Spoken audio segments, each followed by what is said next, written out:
লক্ষ্মীপুরে ৪ শিক্ষার্থী হত্যা মামলায় আদালতে শুনানি শেষে আসামিদের প্রিজন ভ্যানে উঠানোর সময় জয় বাংলা স্লোগান দেওয়ায় হট্টগোল সৃষ্টি হয়। জামিনে থাকা আসামিসহ আওয়ামী লীগ ও যুবলীগের কয়েকজন জয় বাংলা স্লোগান দেন। এতে দুজন গণপিটুনির শিকার হন।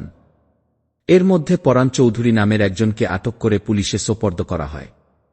এদিকে জয় বাংলা স্লোগান ও লিফলেট বিতরণের প্রতিবাদে আদালত প্রাঙ্গণে বিক্ষোভ মিছিল করেন বিএনপি জামায়াতপন্থী আইনজীবীরা।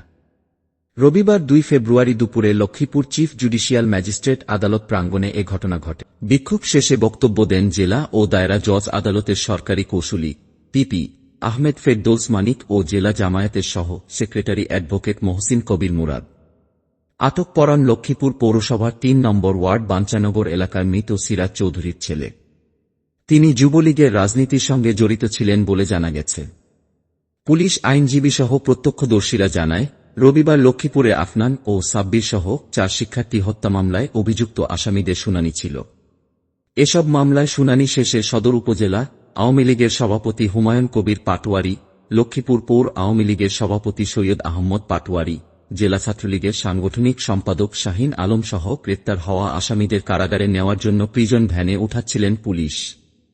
এ সময় আসামিরা জয় বাংলা স্লোগান দেওয়ায় আদালত প্রাঙ্গণে হট্টগোল দেখা দেয়। একই সময় জামিনে থাকা আসামিসহ আওয়ামী লীগ যুবলীগের কয়েকজন স্লোগান শুরু করে। এতে পরাণসহ ২ জনকে জনতা মারধর করে। এর মধ্যে কৌশলে একজন পালিয়ে যায়। পরে পরাণকে আটক করে পুলিশে সোপর্দ করা হয়। এ ঘটনার প্রতিবাদে বিএনপি ও জামায়াতপন্থী আইনজীবীরা বিক্ষোভ করেন। বিক্ষোভ শেষে আইনজীবীরা বলেন, শেখ হাসিনার দোসররা এখনও বিভিন্নভাবে চক্রান্ত করছে।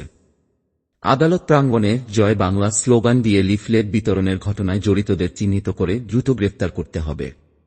দাবি না মানলে আরও কঠোর কর্মসূচি গ্রহণ করা হবে। লক্ষ্মীপুর সদর মডেল থানার ভারপ্রাপ্ত কর্মকর্তা ওসি আব্দুল মোন্নাফ বলেন, আওয়ামী লীগের লিফলেট বিতরণকালে পরাণ নামে একজনকে আটক করা হয়। তিনি এখন পুলিশ হেফাজতে আছে। তার বিরুদ্ধে কোনো মামলা আছে কিনা তা খতিয়ে দেখা হচ্ছে।